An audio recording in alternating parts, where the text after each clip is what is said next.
And hello, everyone. Welcome to the Wartburg Infusion Entertainment Review. It's WAFER number 31.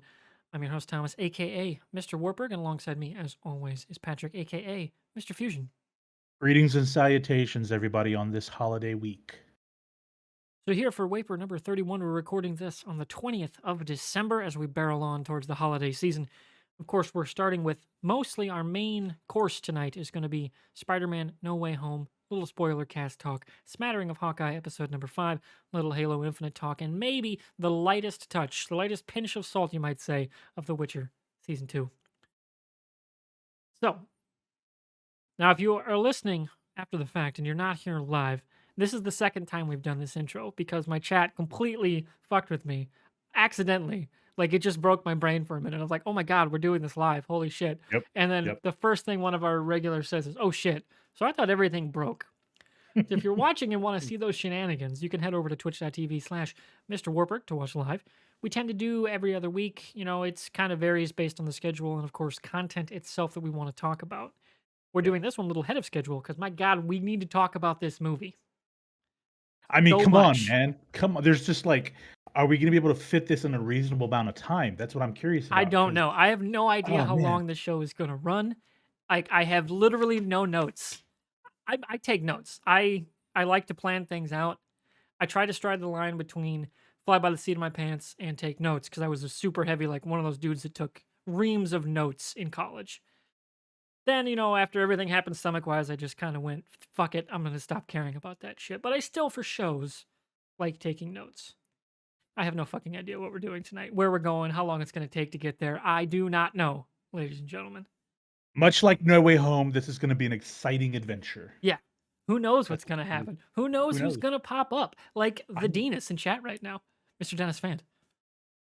I can't believe the Mad Men at Marvel did it, he said. So, like, thank you, Dennis, for popping in. And, like, I seriously, like that. Came out of this movie, like, it just insanely impressed. I knew what was going to happen because Fusion and I, we were talking in our pre-show about some rumors that come out from a site that's, like, usually very on it. yeah. They nailed the rumor. They got some of the tone wrong at the end, and maybe Yeah. their guy saw a different cut. That's certainly possible. And like the scenes they're talking about, like the ending scenes, that would have been very easy for them to redo and change after the fact, after screen tests Yeah. and stuff. Yeah. They nailed damn near all of it, Yep. and I was still impressed. Like I knew beat for beat basically what was coming as it happened, and it was still just fucking amazing. But that's my take. Fusion, of course, we're starting here with No Way Home spoiler talk. Before we get into any major spoilers, what did you think of the movie? Man, okay, look, we've talked about this many a times. We've done shows. Go back and look at the archive. We've talked about our top. We actually ranked. We had a four-person panel, and we ranked every single MCU movie. Right? Didn't we do that? We did. Yeah, we Was did. it the entire? We did We that did over on every the single Bottom Shelf movie. Nerds channel with our stand-in living tribunal, Aaron Porter. Yes. That was So so dumb. here's the thing: Winter Soldier is still number one for me.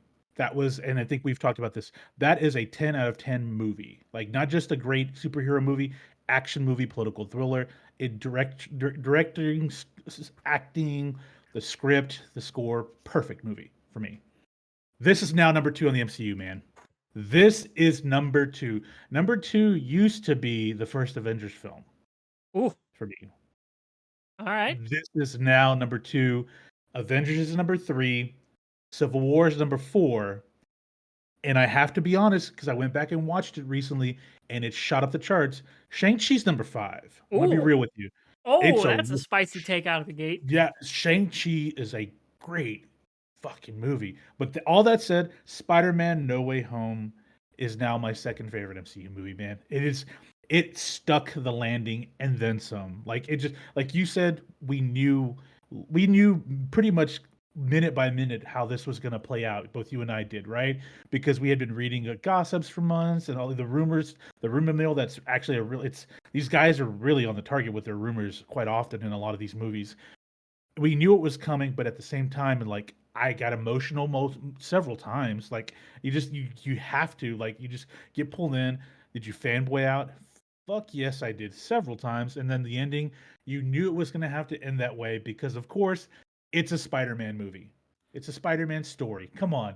Yeah. You knew it was going to end that way. And so, but at the same time, we got our fan service at the very end of the film. And then, the mid-credit scenes, the mid-credit scene, whatever. And then, of course, we get the trailer at the very end, which we can talk about that another time Yeah. about Multiverse Maybe of Madness. maybe that'll be our post show, our post credits Maybe, episode. maybe, yeah, maybe, yeah. But anyway, stuck the landing, man. 10, it's not even 10, it's 11. I'm gonna be crazy here. Mathematically impossible. It's 11 out of 10. Like, it did not disappoint, man. It lived up to every single expectation I had for it. They stuck the landing on a live action Spider-Verse. Like, it worked. It worked. Yeah. There's not much else I can say other than it worked, man. Yeah, it was an incredibly well done movie for me. I'm still toying with where I want to put it in my rankings. Every single Okay. MCU movie I have seen multiple times, most multiple times in theaters. Of course, COVID notwithstanding, I don't know if I'll see this one twice in theaters. Yeah, I Maybe. agree. I might talk myself into going tomorrow night for a $5 movie night to see it again. Yeah. But I don't know. Like if I want to really risk it with holidays right around the corner, Yeah. I'm fine doing it Saturday because then you got the whole 5 days to like. I mean, if I'm not showing any symptoms by anything, I know I'm good by the weekend. And I'm vaccinated. Give only like 2 or 3 days before the holidays, things get weirder. I don't Hmm. want to fuck with that. But I really enjoyed this movie. I could 100% see myself slotting this into my top 5 because it was just so well done. But I'm not confident I'm going to like put it over like a Winter Soldier, which is like, oh, excuse me, it's got something in my throat. God. I'll jump in here. So, and that's fair. But like for me, Winter Soldier is number one. It's going to be really, really hard to beat the Winter Soldier. I go back and watch that one maybe like twice a year. This is one I definitely want to go back. Unfortunately, with the Omicron variant getting crazy, the numbers getting high again. I lucked out and got to see it at a really late screening on Thursday night, and a very empty theater, which I was very shocked that it was empty in there. But I lucked out, and I don't really want to go to a packed theater right now. So I would probably wait, probably like till right after Christmas during business hours, where it's going to be an empty theater. True. And like, but speaking of packed theaters, I mean, what's the box office on this movie at right now? It's Um, insane. as as of this morning, it was $560 million worldwide, and they're expecting it by because Christmas is in a few days. They're expecting it to get close to 800 million within the first Jesus. week, I mean, the that's first like 7 days. I said in Discord, that's some straight up, that's pre-COVID number right there. Like that's Well, I mean, incredible. well, the first MCU Spider-Man did what 880 in the theater. Homecoming did what 1 billion. It's going to be really hard because it could taper off Yeah, because I all think it's after Christmas and New Year's, it's gonna tank yeah, pretty. I mean, but most movies do. but they still have 2 more weeks to really to break past No Way Far From Home, to get to like 1.3 or 1.4 million. And remember though, internationally, Spider-Man's a huge character. They Yeah, love him overseas, and then, like in Japan and China, he's huge over there. So I can imagine them doing another half a billion this week, and maybe another half a billion going into the new year, and that'll get you really close to 2 billion, and that's going to be insane, and it's going to be really hard for them not to fast track Spider-Man 4. yeah. Really hard. And we'll get to our speculation of where we hope they go in Spider-Man Yeah, 4 yeah, definitely, because definitely. I got thoughts, people, and whatever Let's issue is go. up with my throat is passed, so I'm good. Okay, okay. So where do we want to where do we want to start with this movie? We've given our base impressions. We talked about, where it kind of falls in our MCU like overarching ranking without a definitive answer beyond yourself at number 2. So where do you Yeah. want to start with No Way Home? Do you want to Well, go to the let's story? Do you talk want to about go what worked, what didn't? Up to you. let's talk about the first piece because I think if we go back and listen to a previous episode, you mentioned this idea of Matt Murdock potentially showing up, and he did it in the very beginning of the movie, which is Mhm. great. Let's get it over with, because we know what's going to happen next. We see Matt Murdock in Mhm. Spider-Man. In 2 days, we're Fuck going to yeah, see in like Daredevil. 36 hours Daredevil hero shot in the costume facing off against Kingpin. It's fucking happening. Yep, yep. Yes. Yeah, I mean, it's got to happen at this point, right? It's got to happen. So anyway, but you called it because you had said that what if something happens and he catches something in midair and says, I'm a very good lawyer. You called it, man. Like when it I'm happened, I too was like, good. when it happened, and he said, "I'm a very good lawyer." I'm like, Warburg called it, man. Like you called it. And like a brick comes right through the window. He catches it, and Peter's like, "How'd you do that?" "I'm a very good lawyer." I mean, you just nailed it, man. Um, I like what I liked the most about this movie. The highest point. I'm gonna say the highest point, and probably the lowest point for me. The highest point for me was, of course, the scene at the Statue of Liberty. That has to be the high point for me, just because and it's actually the one little scene where they're catching up right before the bad guys show up. That was my favorite part of it because it really gave us a connection, like a meta connection of all three Spider-Man on film. And of course, you're gonna if you've watched the movie, you've gone and heard and you've seen and read. Everyone loves Andrew Garfield in this movie, and it's deserving because he showed way more personality than he did in that second Spider-Man movie. Didn't like him in that Amazing Spider-Man movie. Didn't like him in that movie, and I don't know what that was about. Something went wrong in that production, but I think he's I think he's earned himself another shot on a Sony Amazing Spider-Man. I don't know about you, man. I think that I would I be would okay with him be going. shocked if Sony doesn't say, Tom, you can stay in the MCU. Yep, We'll take Andrew yep. if he wants to come back. Like, because he's also, I don't know, I don't, know- I don't like throwing around the term A-list because I don't know what the fuck it means half the time. But like, I would very much imagine if he wants to come back, it's gonna happen. Yeah. Now, I don't know if they'll end up making that whole deal work because I don't know if Disney will be cool with there being two live action Spider-Man at the same time. I hope they don't give a shit because it'd be amazing. And it would actually give Sony a reason to just go do their own thing and stop fucking around with And all this bullshit. Oh, we're technically kind of MCU adjacent with when Feige's just like, God, guys, fucking stop. Like, yeah, it would stop that bullshit and give them their own Spider-Man who's very popular. yep. Which I'd be game for. Because I think this Venom, their Venom, like kind of fits Andrew Garfield's movies way more than anything in the MCU. Way Yeah, more. yeah, Just even just like how the damn thing was like shot, like how it looks. It looks yeah. like an Andrew Garfield era like sci-fi Spider-Man movie. Like I could 100% see them doing something like that. It would be I think a good way for them to split it all apart and keep everybody happy at the same time. Well, because Sony does want to do their Sinister Six movie. Yeah, they They're want like to do that. To do that, they you need a want to do it Spider-Man. so You bad. need it. You have to have a Spider-Man, and why not be with Andrew Garfield? Because he's And we've I don't know how much longer does Tom Holland want to still be Spider-Man and not do other things? yeah, that's Like he's in his early to he's mid 20s 25. now, 25 now. So, and I know he's doing the Uncharted film. He's done a few stage things.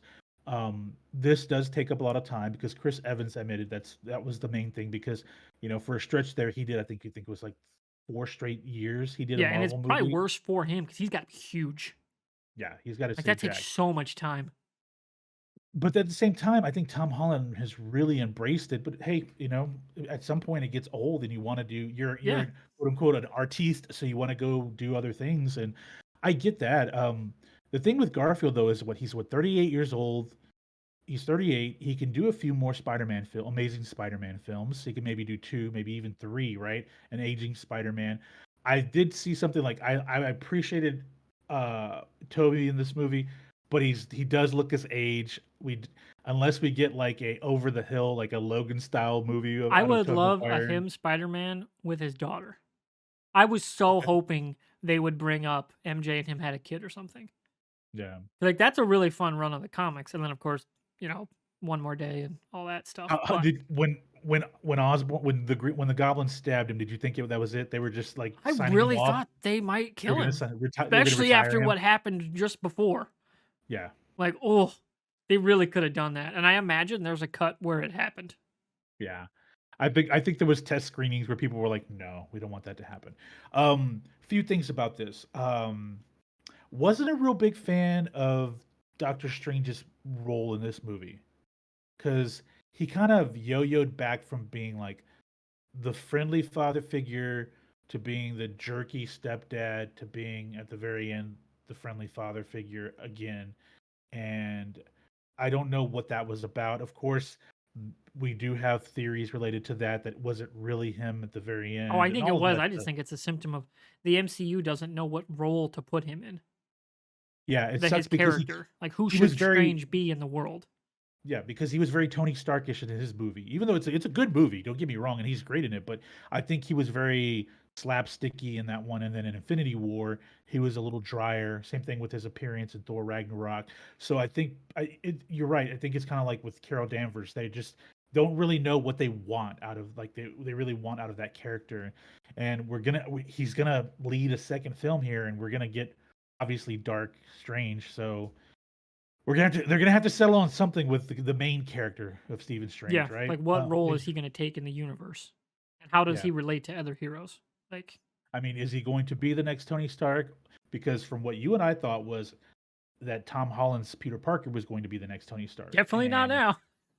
not now because no one knows who the fuck he is. But like a lot of people were sad about that ending. But like I said, that is very on the nose for a Spider-Man tale. Like the guy just struggles to get everything out of his life, and be happy at the end of it.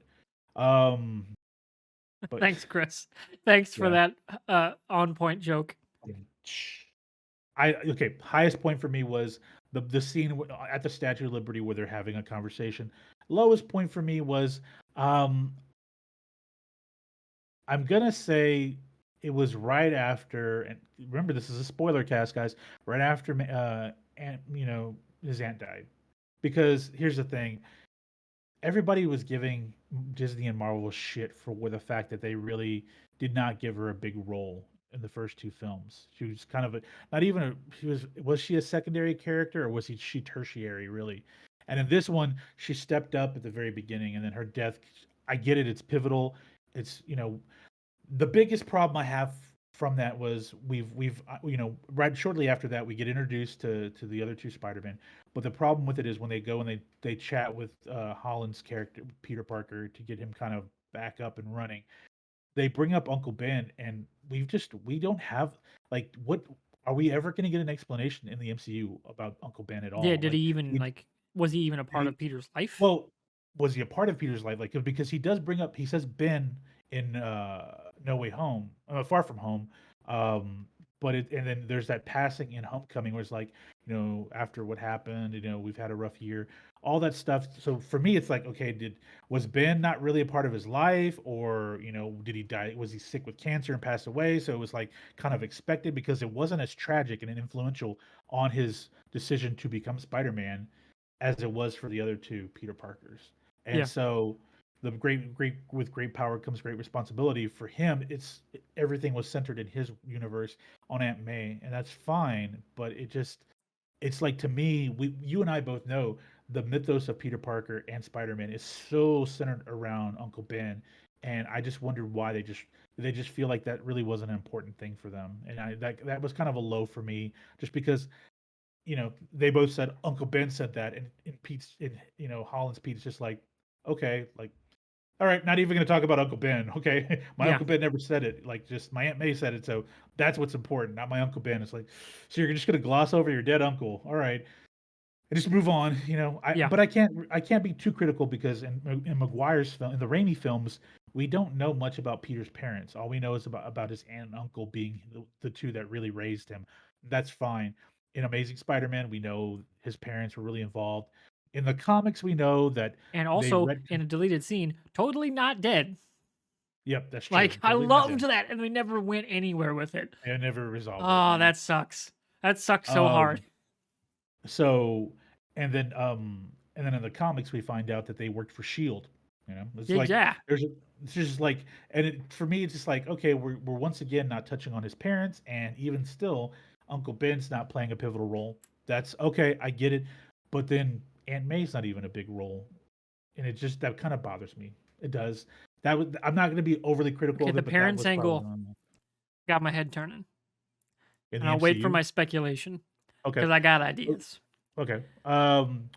We'll Hands go. down, another great because Marvel's really good about doing these great, scenes to have the audience really, you know, uh, to have a genuine loud reaction when they're at the Statue of Liberty and they all like they're in the middle of Sandman and then they create the plan and they all jump out and swing out and then they all do the pose on top of the Statue of Liberty.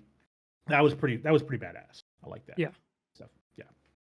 Okay. Go So ahead, my man. I'm highs. talking up. Um, for me, it's one of the more emotional beats, and that's also just because his character was so great in Spider-Man 2, saving Doc Ock. Like that Okay. whole scene where like he's actually like being Spider-Man saving the heroes, like not with his webs and quips, with just because he's fucking smart, right? Like Yeah. that was awesome. And it's so well done when they team up and like basically continue the plan. That was just a great Spider-Man moment. Like he's like is able to actually save a bad guy. Like help him. Yeah. Cure him, fix him, that kind of thing. And I really really enjoy that, especially it being Doc Ock. And of course another high point. I mean, geez, like Willem Dafoe. Like good God, Oh, he's great. the man's a legend. So good in this movie. Even the limited run we get with him, so good. They all have a great moment. Like it's fantastic. You know, so good. But the low point for me is everything with Happy Hogan except the end. Everything with Happy was just annoying and stupid, and added nothing to nothing to what was going on around him. Now having him show back up again at the end, that worked, and but you didn't need the rest of the stuff for him to be there at the end. You could have had May mention, "Hey, we broke up," whatever, or have him leaving the apartment and just saying goodbye to Peter in the very beginning, and then you never see him again until the end when he's like there. Yeah, because I mean, in the Far From Home, when he picks him up in that poppy field, like you get the impression that he's going to play a bigger maternal role, I guess, Yeah, in his life. And you're like, okay, so it's no longer about Tony, it's about Happy. He's gonna take him under his wing. Okay, great. And then in this one, he's just like completely just they yeah, just really just do him disservice, man.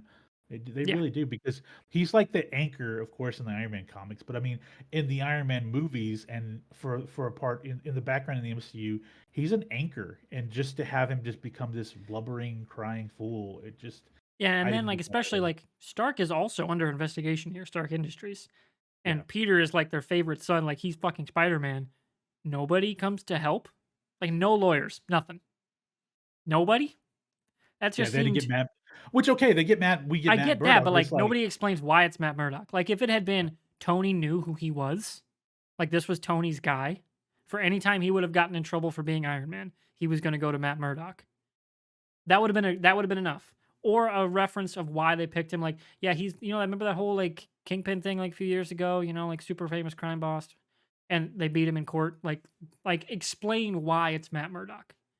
yeah. Like hype that up, other than fans know it's Matt Murdock and they love it. Explain in Or like universe why that was the choice. you're talking about the Stark investigation, at least have a quick little like line about why Pepper Potts doesn't want to help with legal Yeah. counseling for Like for Peter. Pepper, like basically Peter was kind of like maybe sort of Tony's like halfway, like the son he never had kind of stuff. Yeah, Like, wouldn't she have like noticed something's wrong? That seemed weird, yeah. you know? It's just one of those like that's what happens when you create a super connected universe.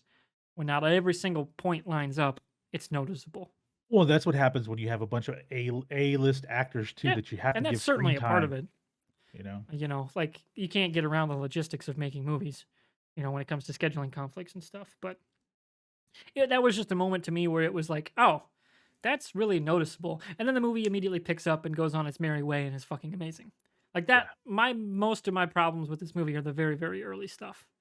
Because once it starts going with the main conflict, it's just a fucking riot. It's just one of the best times I've ever had in the theater. It's fantastic.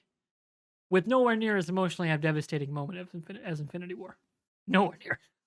Still a like emotionally heart wrenching moment, but nowhere near as like, oh shit. Yeah, but see, but you like you were really into or you watched and you knew Garfield's Peter Parker Oh yeah, and I was in on you all that, knew but it was still you amazing. knew the story of Gwen Stacy. And so whenever he catches Oh, that was MJ awesome. Like that was a and great moment. you can't help but because he's Garfield was so great and just like just running through the emotions so fast within seconds, right? Just as he's holding her. And I think that's why a lot of people liked him because he was silly, he was goofy, which he's probably of the three the best Spider-Man in the mask, and people would say, Well, it depends uh, on which version. W. Well, that's true. If you're talking old school, like was it Steve Ditko that was the co-creator? Yeah. Yep. That I would say Maguire's closer to that.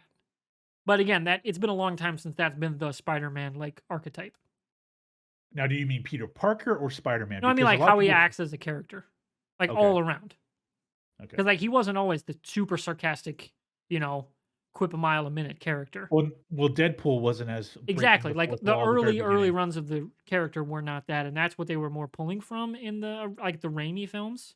Sure. You know, like they were very clear on like, no, we're going like original to the core of the character, which was Well, different than what some audiences wanted because you know a yeah. lot of them had grown up on the '90s Spider-Man, which was very much not that. Yep. You know, like there was a clear difference there. But you know, like you said, like of that type of Spider-Man that we're all used to now, Garfield's is pretty damn good, Yeah. and he's also a fantastic actor. Yeah, So he like, is. you know, he sells it all. It's just that they didn't really know what the fuck to do with Peter Parker as a character in those movies. Like they really And didn't then give him much to do except be a bully asshole in the first movie, kinda, with his power, like a misuse little his bit. power, and then the second movie he's barely a character, Yeah.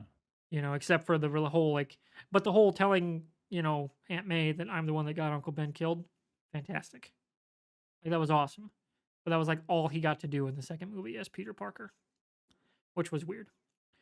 But I Yeah. really enjoyed him coming back here. Like, even though I knew all the beats more or less, I still enjoyed the shit out of it. You know, Yeah. like Ned finding out he can use magic, great, fucking loved it. Or Like of course, the scene where they find out that Toby has organic web. that was laugh out loud hilarious. I knew they were going there because that part had Yeah. leaked. They had like somebody had Yeah. leaked set footage from that one, Yeah. and like, wait, so do you get web block? And then they explain the whole existential crisis thing and all that. It's like fantastic. That's what I mean. Like they basically talked about like they're comparing villains. It was very meta between all three Yeah, of them it and was in the fantastic. bonding experience. But it was like you bonded as a moviegoer, someone that has watched all of the Spider-Man movies.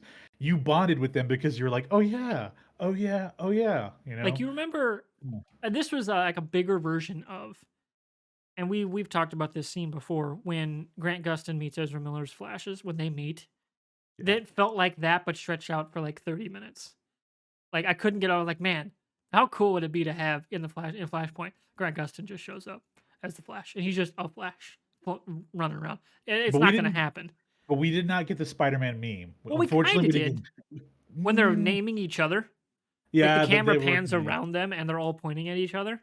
So we Yeah. kind of get the Spider meme, which was a solid one. With that whole fight sequence, by the way, is just impeccable. Like you Good always stuff. knew everybody was Yep. great, well put together fight scene. Yeah, you didn't get lost on which Spider-Man you were watching That at all. No. shockingly was not actually giant death ray pointing into the sky thing. Still, you know, massive shit flying around.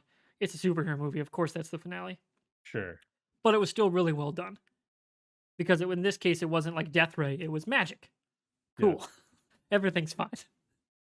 But yeah, like the other high point for me is that they really actually did go with, man, they nailed the one more day storyline. Like I Yeah. said, Mhm. when we were reading all these stuff and doing like some prep stuff for this, I was like, I don't know how our fans gonna react because it was not super well received in the comics. It was very split. But as I mentioned, the MCU is an entirely different context for that storyline Yeah. than comics split across dozens of different artists doing whatever the fuck they want with no real editor in chief in charge of like where the universe is going in the comic side. Especially when that show or when that run happened. And Marvel Comics were in a way different place than they are even Oh now, yeah. Oh partly yeah. because of the MCU, or mostly I should say because of the MCU. And they nailed it. Like I haven't seen anybody.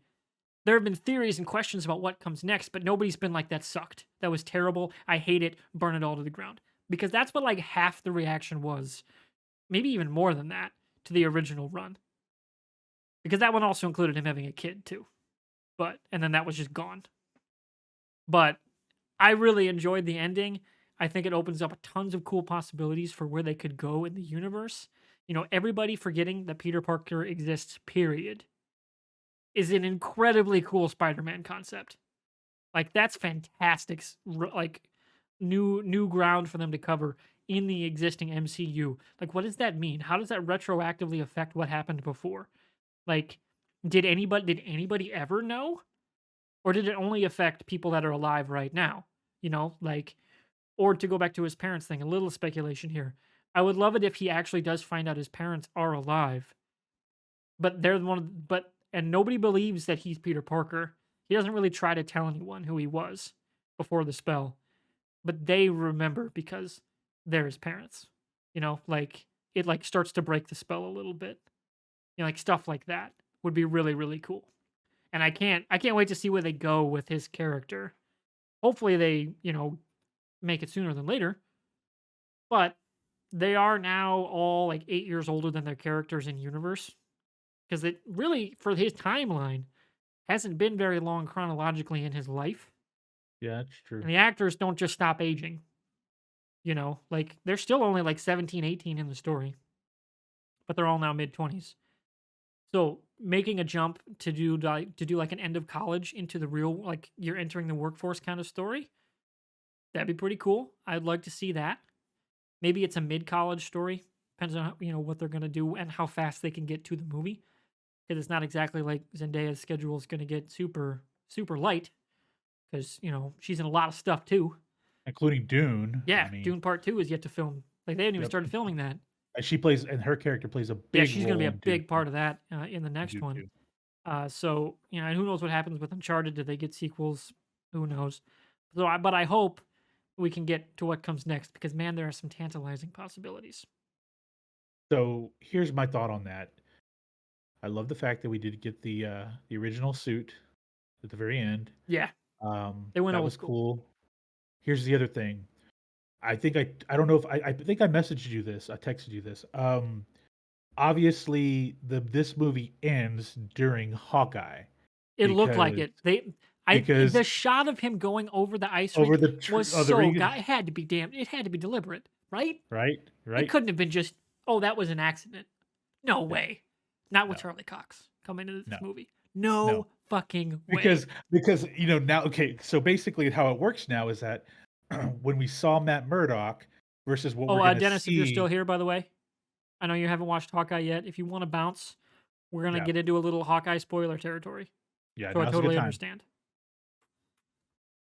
So we'll wait till Dennis says yay or Okay, nay okay, on that okay, before we get into okay, the Hawkeye stuff. But that was, okay.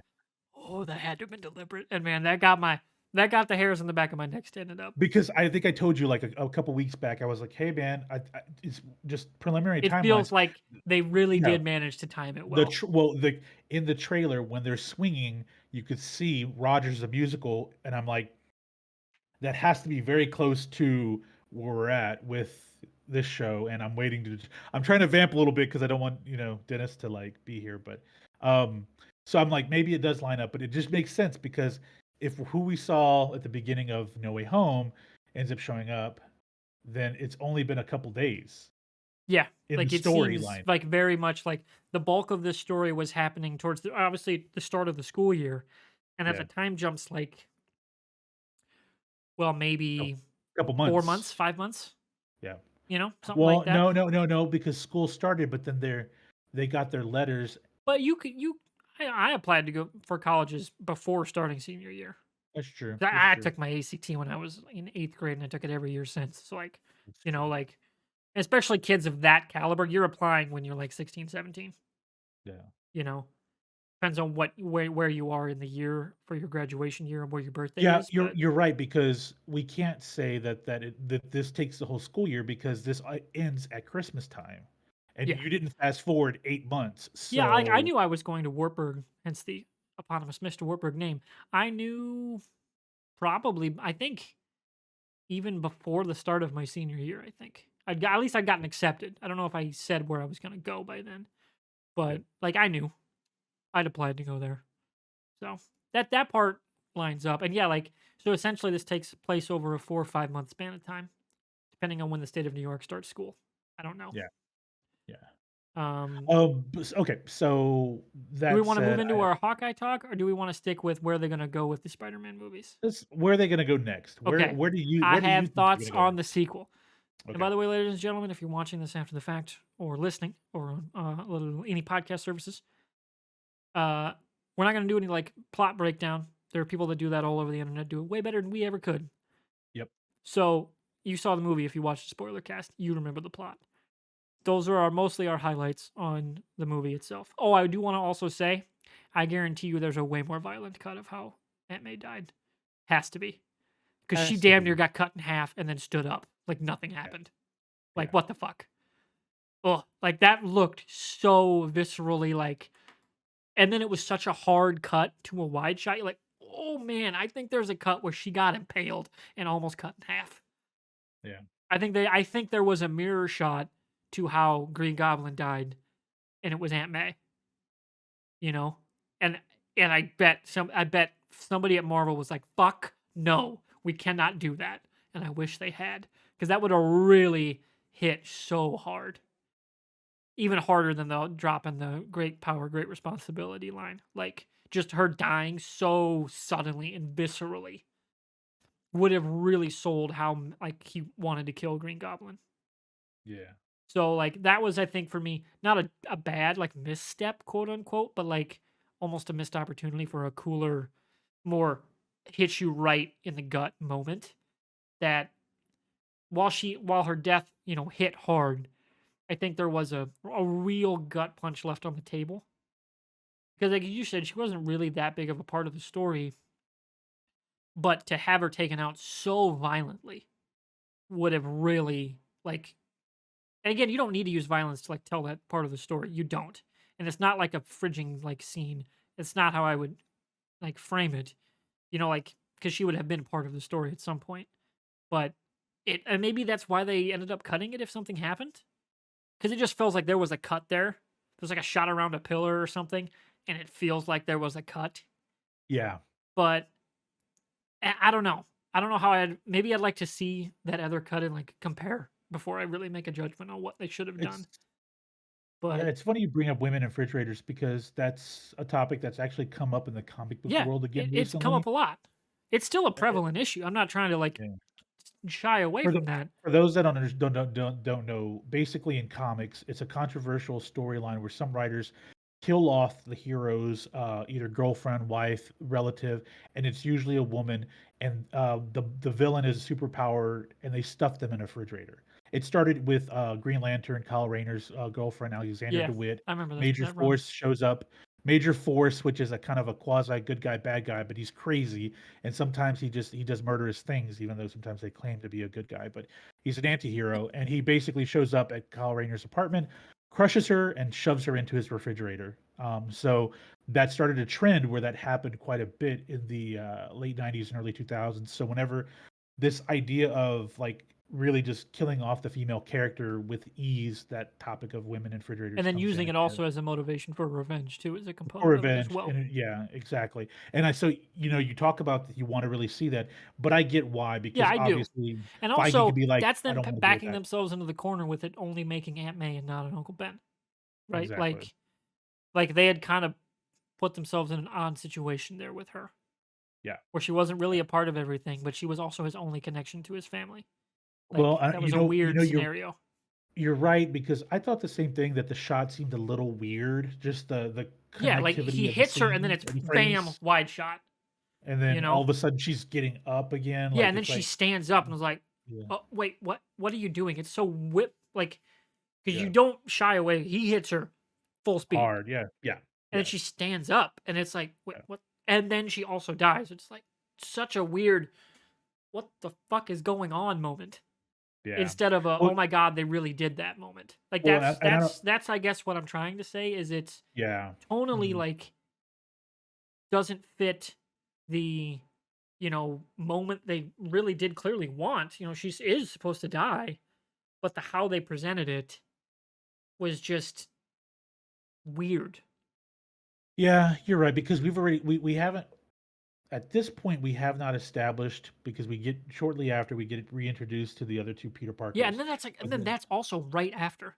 Like yeah, such a weird like, oh, she's dead. Huh? Look, Andrew Garfield, Tobey Maguire. Oh, that's weird. And yeah, then you like sit with it. yeah. You're like, man, that's very weird pacing to have them write those two things happen essentially in sequence. Yeah. Now Very weird. it doesn't But ruin it, but yeah, it doesn't. I But get, it's sitting back as a day or two later, going, huh? yeah. They should have maybe showed up before. Yeah. So that way the emotional gut punch coming off that high is just that much deeper, Yeah. you know?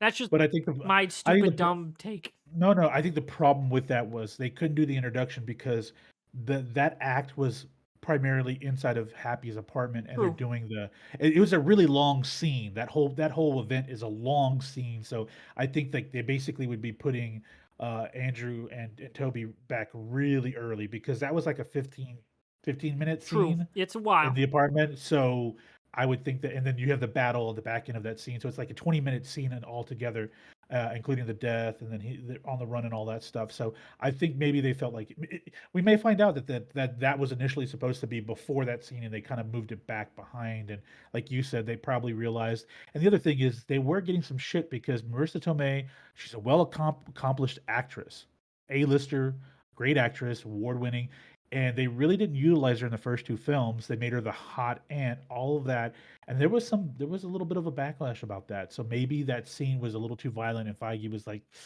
"Yeah, I don't want to get shit for this. Really don't want to get shit for it. Can we tone it down a little bit?" You know, but it does, but it makes sense. We don't have she's the Uncle Ben of the MCU. That's fine.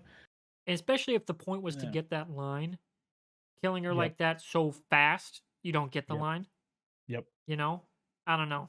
It's it's one of those things where it just kind of feels like, if this wasn't a Marvel, like a Marvel Studios movie, how would that have been shot? You could almost Yeah. kind It of would have been like a feel it that, oh, this was a Disney production, yeah. Yeah. and that's not always a bad thing. But this was a moment where I was like, I actually was just curious, like, what was the original plan there? Most Marvel movies, I don't come away feeling that because most situations, most times the scripts don't present you with those moments where you want to see that other option. Or like, where would they have gone? This is one that they could have, and it's certainly a point to ponder. Let's say. So thoughts on where we're going next with the Thoughts on where we're story? going next. Okay, so I had an idea. Like I was talking with Joey, who I went to go see this movie with. Number one, you set up that now Peter, no one remembers him, but he remembers Matt Murdock, right? And you're establishing him as this street level character.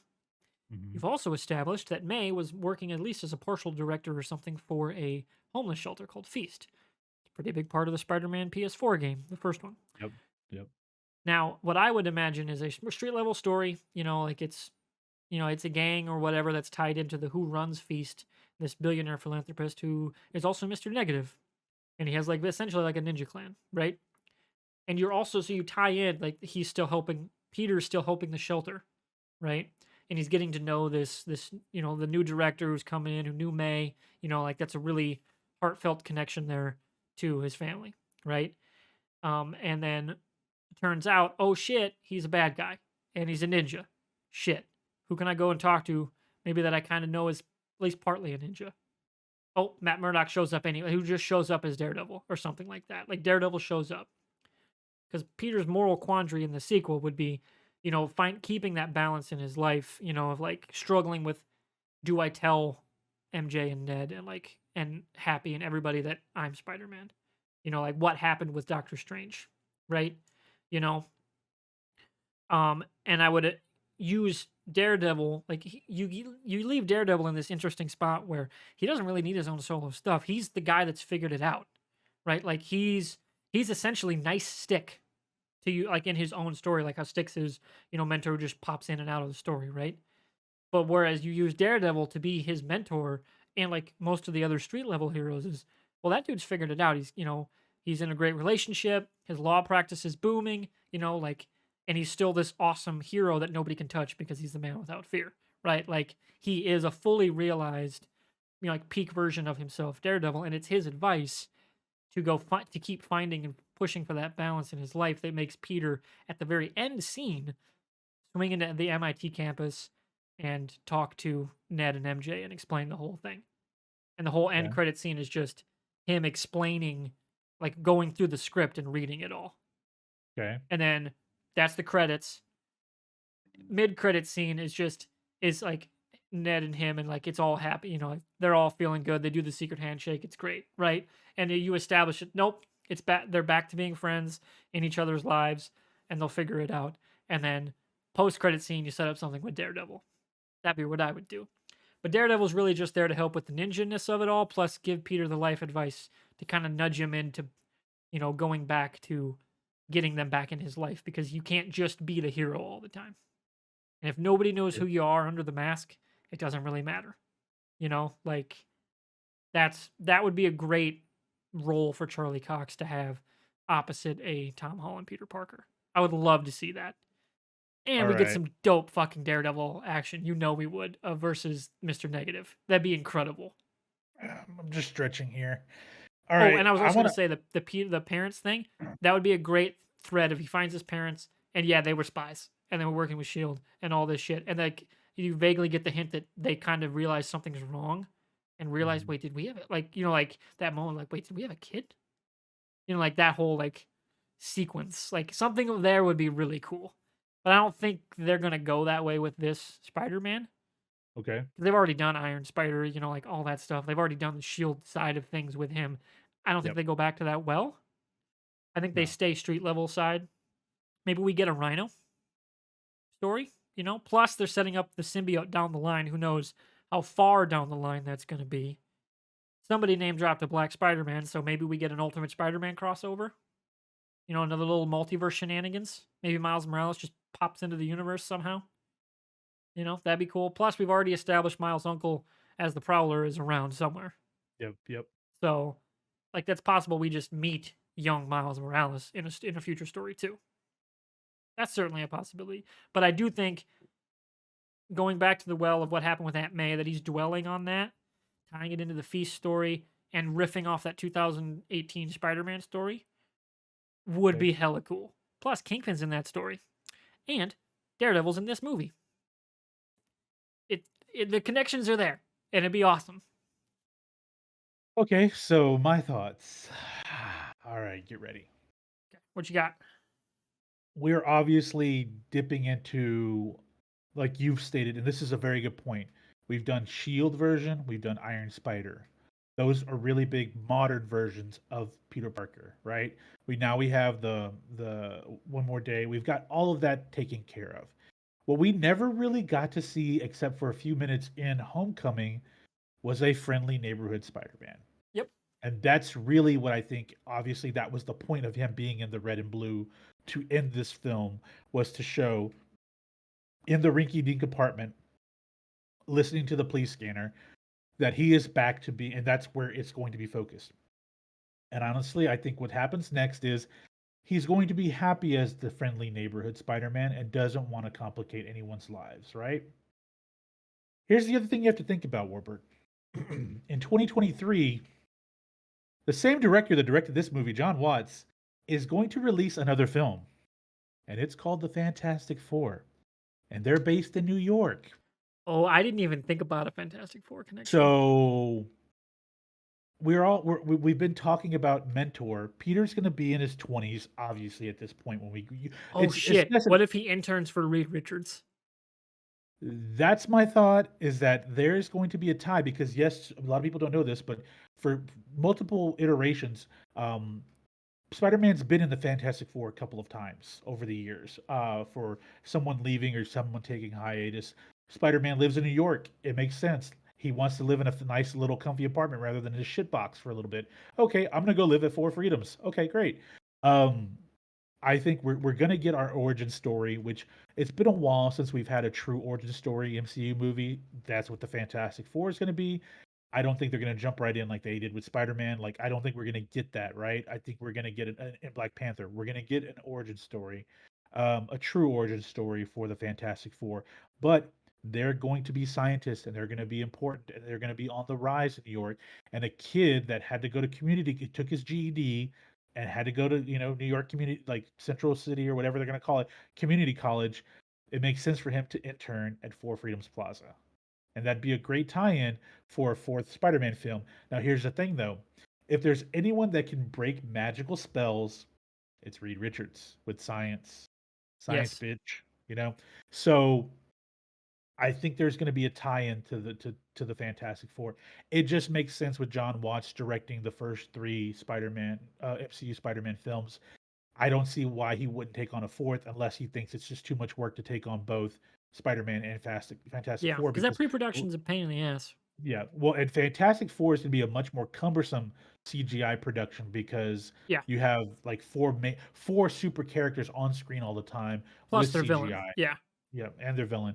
But and I think that's probably going to be the thing. But I could see him being tied in, him refusing to go back to being part of the Avengers or something bigger because he's living a simpler life. His family, I mean, his friends are okay, you know. yeah, I could see that. Like, yeah, like that was So my other part of my note was like maybe it's again for my in my side it's Daredevil, but the mentor figure saying, yeah, you can't just ignore one part of your life, yeah, right? Like that's not how it works. yeah. And I getting him to think become a more fully realized character. sure for me it's Reed Richards. That's who Yeah. I think it Yeah, is like just because that being part of his story, I think really rings true of where they left the character off, yeah, yeah. you know? Because he's going to go more than likely GED, more than likely community college, but at the same time, he's a brilliant science mind, right? Reed Richards loves big brains just like him, and he's going to take him under his wing. But then he realizes, oh, this kid is Spider Man, you know? And that's what I think we're going to get. What I think is going to happen is we're going to get in 2023, we're going to get a Fantastic Four movie in the summer. And we're going to get another Spider Man movie at the end of the year again, like we did this year, 2 years from now unless it's going to be at the beginning of 2024. That way, we've had our introduction to the Fantastic Four Yeah. properly into the MCU. So in the next Spider-Man film, Reed does play mentor to Peter Parker. Yeah. And he's always on his ass for always being late because that's always the character in every iteration is he's always late because he's out doing Spider-Man stuff. So I think that's what's going to happen. The only other caveat I have is the spell was good for everyone on Earth. There are people that are in outer space that know Peter Parker is Spider-Man now. Well, I mean, if it hit the multiverse, I think space is fine. I think space is covered. Okay, so you think he just hit everything? Yeah, I think Everything. it's everything. I don't think Okay. anybody in existence Okay. knows Okay. that is alive Peter- right now. Okay. But there was also clearly some time components going on, right? Yeah. Right? Like clearly, like time had passed for the Spider-Man, but not for their villains, right? Yeah. So like clearly there was some crossover of time too. So like maybe that gets weird. I don't know. And or maybe somebody was in the quantum realm and it's whatever, like it just passed over them like it didn't happen or something like that. But he's in a really cool spot. Like I'm very excited for where they're going to go with Spider-Man and his world and his part of the MCU in a way I haven't been for most of the other standalone characters before. I should Well, say in a while. apparently Feige is up and running into they're beginning contract talks with Holland to do a fourth film because I think they knew this was going to be good, but I didn't think they were thinking it was going to be 95 on Rotten Tomatoes Yeah, and that it would be this well like received, that the box office would yeah, do this well because yeah, obviously they knew after production this movie was staring down the barrel of COVID. yeah, Like by the time this movie was done, they knew things were bad. yeah, That they were only going to get worse, and that it's doing this well in the middle of all this chaos. Fast track the fucking next one, right? yeah, Like yeah, go nuts. yeah. See what you can make work. So I'm very excited to see where they're going to go. And speaking of where they're going to go, it's time for Hawkeye episode 5 talk. Let's do this. Let's Okay, do so it. where we've left off, the Kingpin reveal. Vincent D'Onofrio, white suit. It's fucking happening, baby. Ah, I'm so excited. And called it. The mom's the bad guy.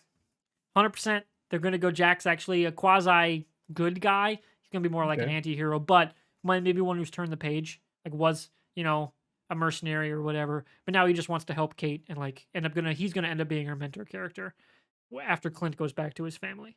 Right? Yeah. Because clearly she's got the archery fucking down. He's going to train her in like other stuff. Something like that. But I don't think we see him until the end.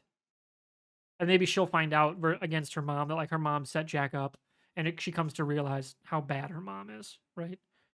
That's going to be the main push. And the second thing is they're going to this gala that's been name dropped by Jack. We've seen them in the suits. They're on Yep. the ice rink. They're going to Yep. be overwhelmed. They're going to run out of arrows. Yep. Daredevil's going to show up. Fuck yes. I'm so excited. So the big question I have for you at this point is: Are they have to establish whether Daredevil and Kingpin, their previous stories are continuity or not. They have to establish that in this episode, right? Or can they just Say completely what? overlook I it? was reading chat. What's up? No, no. I mean, what the question is, do they have to establish whether the Netflix show is canon or not in this No, final episode? You don't feel they have to. Okay. no, I don't. Okay. I think it's divorced enough. It was long ago enough. They can just say we're bringing over the cast and multiverse. Like Okay. that's all I gotta Because say. It's just multiverse. Hand wave it away. fanboy in me says make it canon, but unfortunately, I think you Kingpin has imply to a go to lot of the prison for same life. things happened. Okay. You imply there's a relationship, especially. I think you're gonna see everybody look up. Very few people are gonna know who the fuck Daredevil is, but you're gonna see Kingpin freak out. Like something on his face is gonna tick. You're gonna because D'Onofrio's so good. You're gonna Yeah. see that I'm fucked like realization because Daredevil's here, right? Like, and that Yeah. implies a lot. Like that implies there's history there, and that's all you need to do is imply that they have history. You don't need to Okay. imply it was You all canon, but you okay. need to imply that Daredevil's there because of fucking Kingpin. Okay. Not here for any of So this other shenanigan bullshit. yeah. He's there for Kingpin. So I like the fact that I would love to make it canon because it's such great TV Oh, it's that so was on good. Netflix. But you have three big problems. You have one, Kingpin has to be in prison for life for what he did in season 3. Vanessa knows everything, and she's like, And she's a again, bargaining chip. season 3 was pre-blip. Yeah, So you could say it was the that's blip, true. That's you true. know. True. Like there's ways around it, but I think you just hand wave it and say, we're gonna take the spirit of it, we're gonna take the cast, and we're gonna reforge it into actually an MCU property instead of a bastardized dance around the edges of it on Netflix side. Okay. Because I Okay. mean, they That's called it the event in Netflix. Like yeah. like they very danced around that edge. They were very Agents of Shield. Oh, we can only say so much because we don't have actual like power, in what Yeah. gets done. So like, I think they just be like, no, we're gonna take the best bits of all the cool shit we've ever done, sprinkle it back into the MCU, which is pretty cool. I'm glad they're The actually doing that instead of only other just complaint ignoring it. only other complaint I have is well, that's not really a complaint. I mean, we're gonna get a 60-minute episode, which is gonna be the longest Yeah, it's of gonna be all of the long. I Disney got to Plus get up shows. early. Yeah. How they really give Maya Lopez slash Echo a redemptive arc at this point. Yeah, I don't know. How? I How? Because she's I knee think deep into villainy. they set up, and this is where Daredevil comes in. They set up that she now knows Kingpin set up her dad, and I think she's gonna turn Yeah. so hard she's gonna try to kill him, Okay, and that's Daredevil's fair. gonna be the one that stops her, and that's how they interact for the first time. Yeah. Maybe he realizes that she's similar to him in terms of like now she's deaf, he's blind, that kind of thing. So like they're gonna set up their relationship, and then you're gonna leave Daredevil and Clint to deal with her mom. Not Daredevil and Clint and Kate to deal with her mom. But you still have Yelena I in think the she's mix. riding off into the sunset. Maybe she'll be Okay. watching from the shadows, So you think last realizing that that's not what happened. okay, so you think in episode 5 that was her way of just saying, "All right, I could see her being a watch from the shadows, I'm and good." then like Kate's mom's like, "You're following this murderer." Like maybe she knows that, or she thinks Clint killed Natasha. But then you have Clint explain it.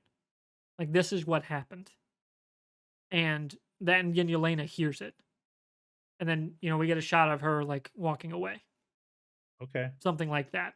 I don't know if she comes back in for a full on, trying to kill Clint sequence. I don't know if that works in the story. Depending on again how fast they get to the whole gala endgame fight thing. I don't know. Well, it just creates a question about, what's her name? Valentina Fontaine? Yeah. Or, Julia Louis-Dreyfus's character. Like, where is she like, what's the whole point of her character giving the hit to Yelena at the She end of again the feels show? like a post credit scene character. Okay. You know, Yeah. maybe again it's Yelena's walked away, and that's the post credit scene is her going to find Yelena and be like, "What the hell?" Okay, so you're changing your stance from last episode. You said that Daredevil was gonna probably be the It more post-credit. just I've been tinkering It with fits it, now. and it feels, especially now that we got confirmation that it was uh, D'Onofrio, And especially now seeing Matt Murdock as the lawyer, we're gonna get Matt Murdock as Daredevil. And Yeah. with where they've taken Maya's arc and setting up that now she's, definitely got the gears turning that, man, Ronan wasn't there just on his own. Like somebody set us up. Yeah.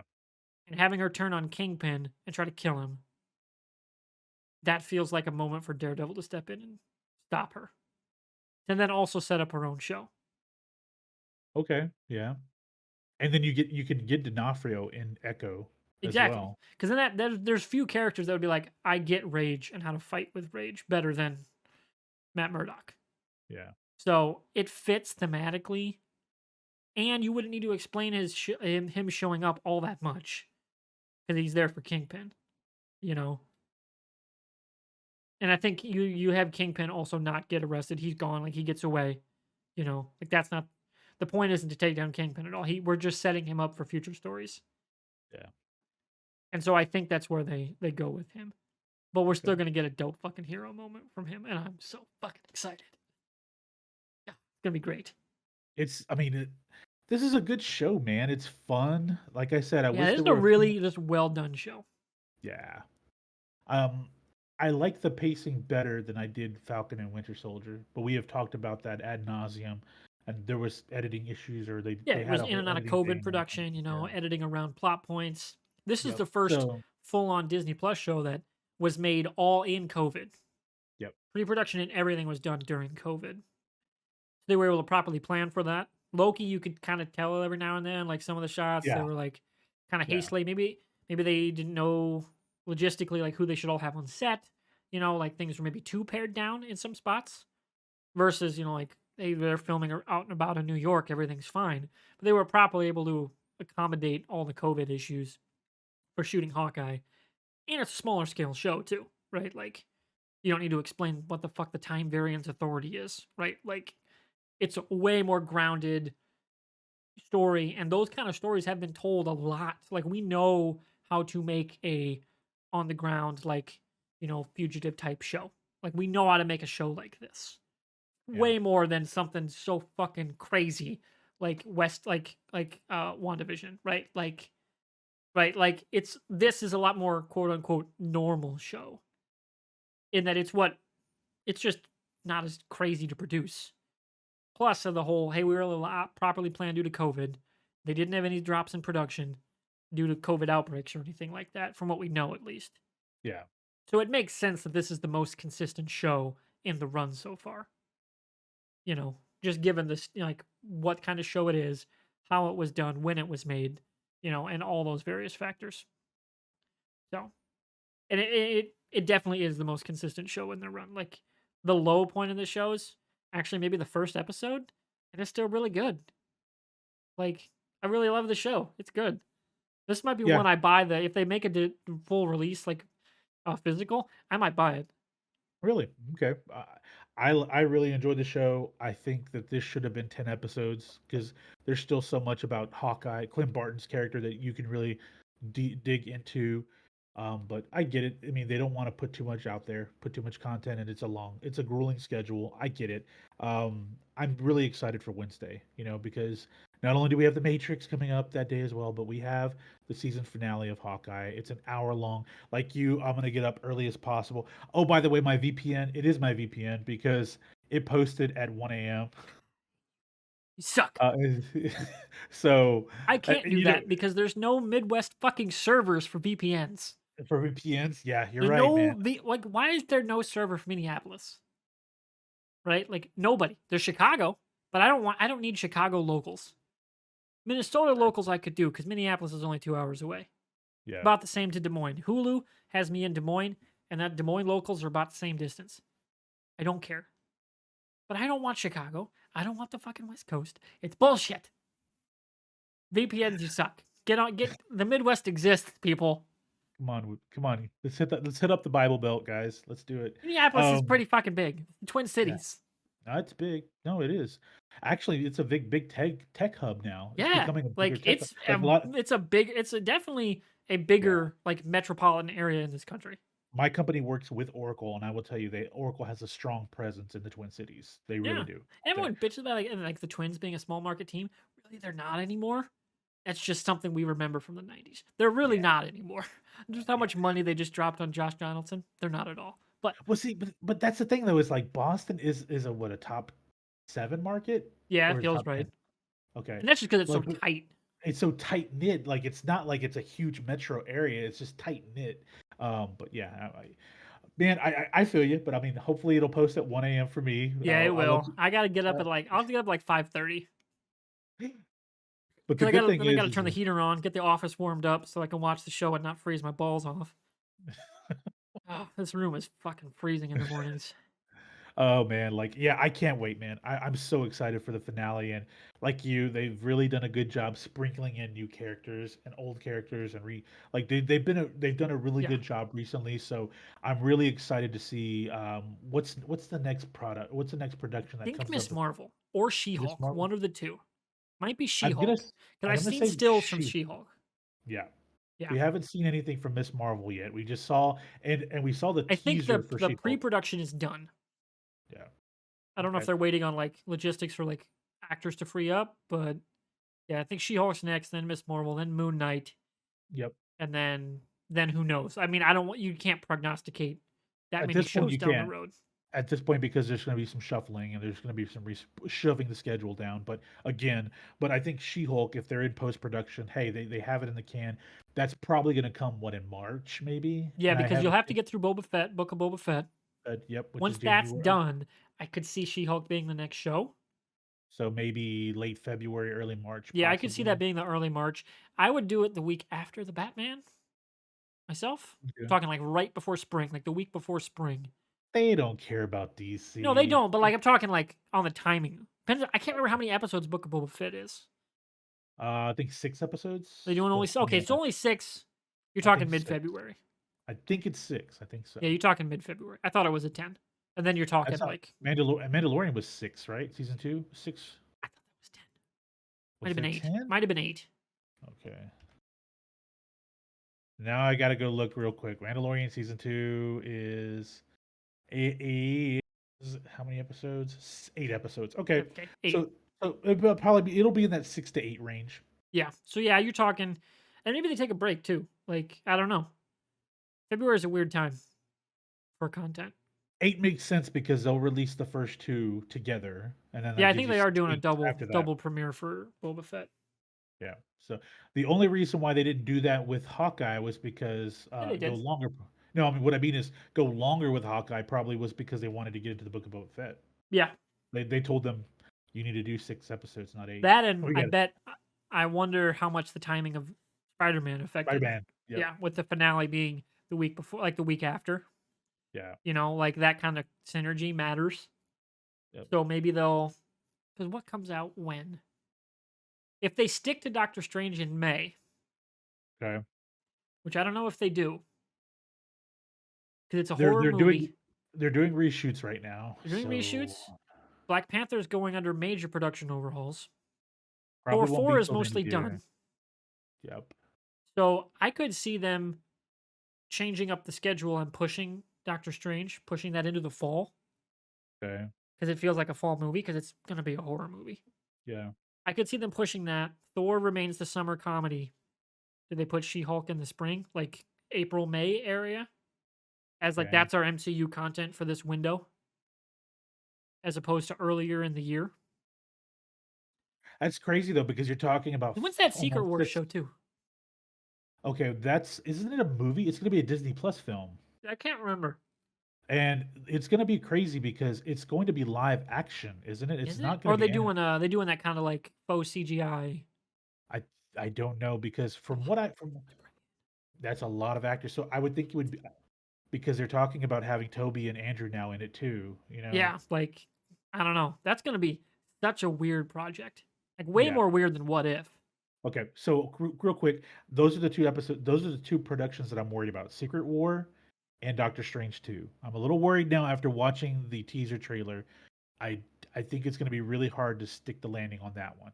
Yeah, Really, really hard because I don't know what to think of that movie.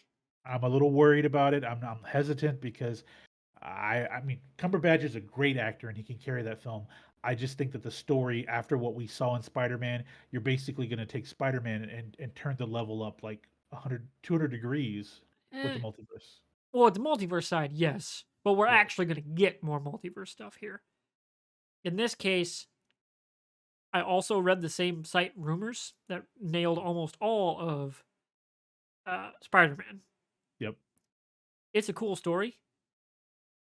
I don't know if it's like, oh, I'm gonna go see this multiple times in the theater. Cool. Yep. Like it's cool That's for the universe, like what it yeah. does and set up for future stories. Fucking cool story. Yeah. Fucking cool, but not like that. I don't know if it's gonna be that good of a movie. I guarantee you the complaint's going to be it's fan service galore. That's what's going to I be don't the think complaint about I this don't film. think that's gonna be the problem with Doctor Strange. I think it's gonna be that Doctor Strange doesn't do anything. Is gonna be the Okay. problem. Like because what I've read of who the bad guy is, well, we know it's Yeah. Mordo, but who the Yeah. real bad guy Who the real bad guy is. Yeah. is going to turn off a lot of fans. In a way, I Yeah. was worried this One More Day esque story might. I think that Doctor Strange one might actually do it. Spoiler alert. You want me to tell you? I mean, I already read, but if you Okay, you the can bring it Wanda up, of it all yeah, is going to turn some people off. yeah. I don't know how well they're going to be able to make that unless they go full bad guy with her. So the problem is that then you end up dipping into decimation, which means that she killed a lot of Avengers, and you're not going to do that because you're still reestablished. You haven't even outlined who the new Avengers roster is going to be, Yeah, I don't and know. Or is her being the bad guy what brings the Avengers back together? I'll go ahead and spoil. I mean, not spoil. Here's my theory: they can make her the bad guy at the same time, not have her kill a lot of Yeah, like have her be an 1999. antagonist without being a bad guy. Well, here's my thing: she kills a lot of people, a lot of big characters through the multiverse. Like we're gonna get, obviously, we've been told, we know this for a fact. We're gonna get the X-Men, the Fox's X-Men characters. Some of them in this. She kills them. We Yeah, get some of them from another universe. Maybe even we get a Chris Evans Johnny Torch that gets so murdered in this cool. movie.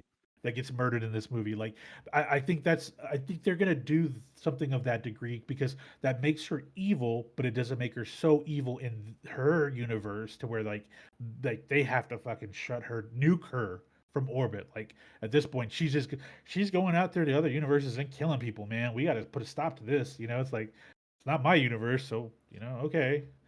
Yeah, I think I just don't think it's gonna be a good. I think it's gonna have a. it They're feels gonna like a have a hard mess time. of a movie.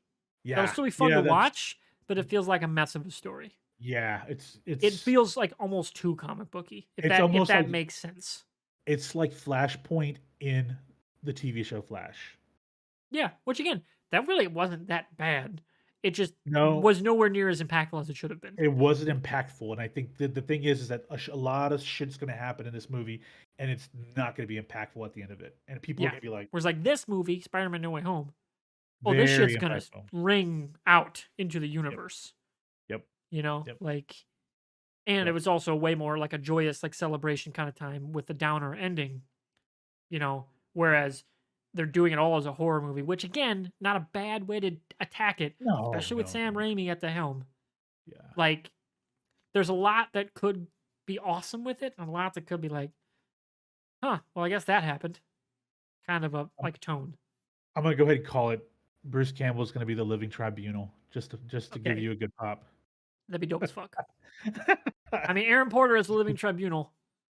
In our Awesome. world, yeah, in Bruce our world, Campbell he's is a living tribunal. Even better. also awesome. I bet he doesn't rock a hat as good. Just Yeah, saying. I'd agree with that. I'd agree with You that. know. But I would die. I would probably mark out for a Bruce Campbell living tribunal. Not gonna lie. Oh, what if you Yeah, made him a I just watcher?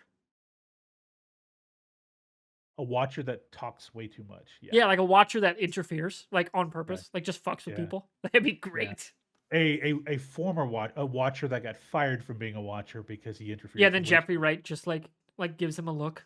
Like, okay, fine, I'll be quiet. That'd be But great. so yeah, I think that one's gonna struggle. This one did a lot because not only did it affect the MCU, but it affected the Sony Spider Verse, and it's pushing a lot of things forward. So Yeah. Yeah, it'll be But weird I again and with the schedule. I just don't know because that but Black you know, Panther, I it's gonna want to be a say weird this. 2022. Yeah, it is. It's gonna be very weird. I appreciate what Marvel and Disney are doing because they're giving us street level stories as well as the over the top blockbuster stories. I love shows like Falcon and Winter Soldier, WandaVision, Loki to a degree was street level if you really want to think about it, even though it's in space and time. It wasn't like so over the top to me. To me it wasn't. This show, Hawkeye, it's giving us like snippet stories that are really like very encapsulated, but they still are around the MCU, and I like that. And they've done a good job with that. This one's been great because, like you said, man, it hasn't been impacted production wise, and you could tell, you could feel it, Yeah, you know.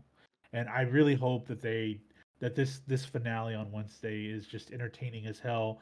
We get, of course, we get fan service, but at the same time, we get to know what happens next with the street level stories because we got a lot coming up, man. Not only She-Hulk, Moon Knight, Miss Marvel, but we got Armored Wars coming out very soon oh too yeah, I next forgot year. about that show. Yeah, Yeah, that's yeah. coming out. Forgot about that There's a lot of production. at least we're getting. I mean, we may not be getting a lot of movies, and they may be pushing the movies, but at least we're getting the TV shows. At least we're getting something. You know. Yeah, that's certainly true. Yeah. Oh, well, we're almost through 2021 content wise. We Almost. got a couple things left. We got Matrix on Wednesday, Hawkeye, of course, the finale, Book of Boba Fett dropping. I watched Witcher season 2, which we talked in the pre-show. I really enjoyed it compared to season 1. I thought it was a much tighter story. Henry Cavill remains fucking amazing as Geralt of Rivia. Like, oh my god, he's so good. Like, seriously.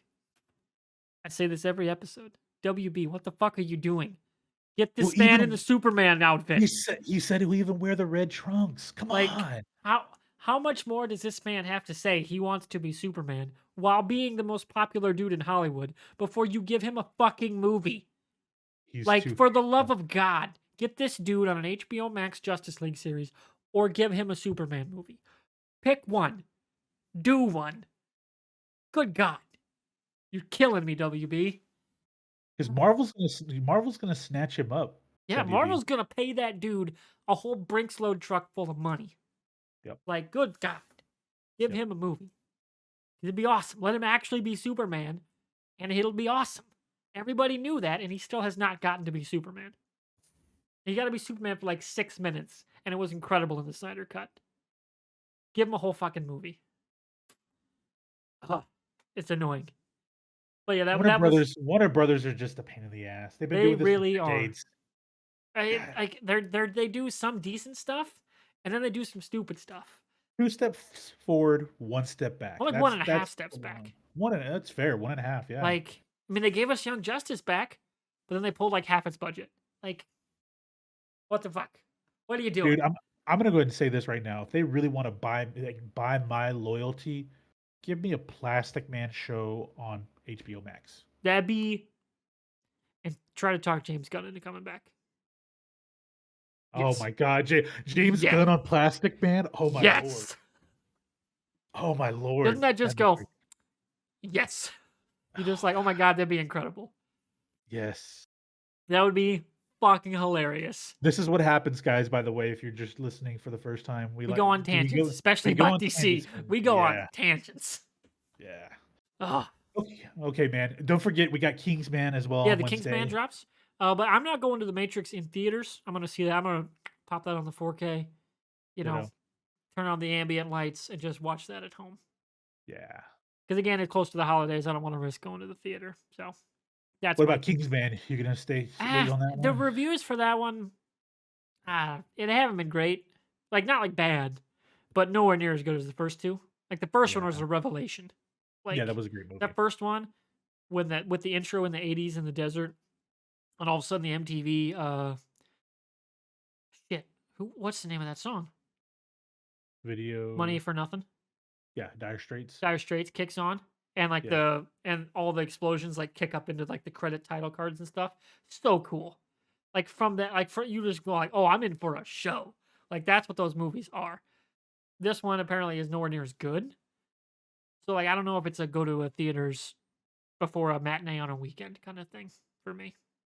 it is still Matthew Vaughn, by the way. Yeah, Yes, it's still him doing it, but like the story is just I think it's it's missing very. that you know certain awesomeness to it. Yeah. And part of that is Taron Egerton's fantastic, and Colin Firth is awesome, and Pedro Pascal in the second one, so good. Like, all I want is an actual sequel to that story. I don't really want a prequel. You know Yeah.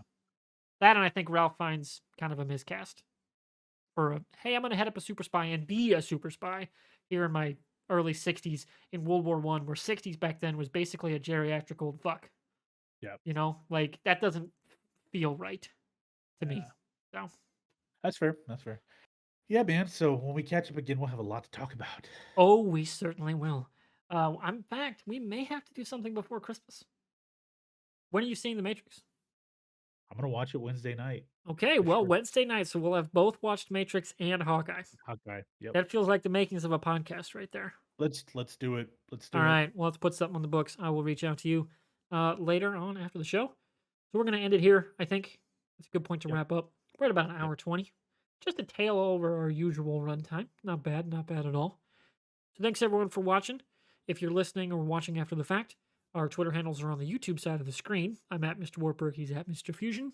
If you're listening on YouTube or just have this in the background, you can find the links. If you're on audio services, of course, we do this live over at twitch.tv/MrWartburg, roughly every week, depending on, again, the content schedule. Maybe we do this with the holiday break before Christmas, once before New Year's. See what comes up. Stuff now this week's dropping on Wednesdays because of the holidays. So things get weird. And of course, if you're watching or listening, drop a like, leave a comment, review if you're on the audio services. Leave a rating or a review. Certainly helps trip the algorithm. So, those are always appreciated. Anything else you want to add, Fusion? No, man. I mean, Hawkeye's great. Spider-Man's great. Got some more great content. I'll watch The Witcher during the break. Like, there's Fuck yeah. just this is the December of great content. Just Yep. can't say anything other than that. There's a lot of stuff. A lot of fun. A lot of fun. Do you want to stick around? Are we going to play some Halo, or are we calling it here? Let's do that. No, let's wrap this bad boy. Let's play some Halo. All Yeah. right. Well, I'm gonna take a little bit of a break. I gotta blow my nose and get a drink of water. Switch the OBS scenes over to Twitch. And then, hang on. Chris says he sent me something. But anyway, we're gonna wrap the show. Goodbye, everyone watching and listening. We'll see you later on for WAFER number 32, talking the Matrix and Hawkeye, the finale. Happy holidays. Happy holidays. Indeed. Happy holidays. Bye bye.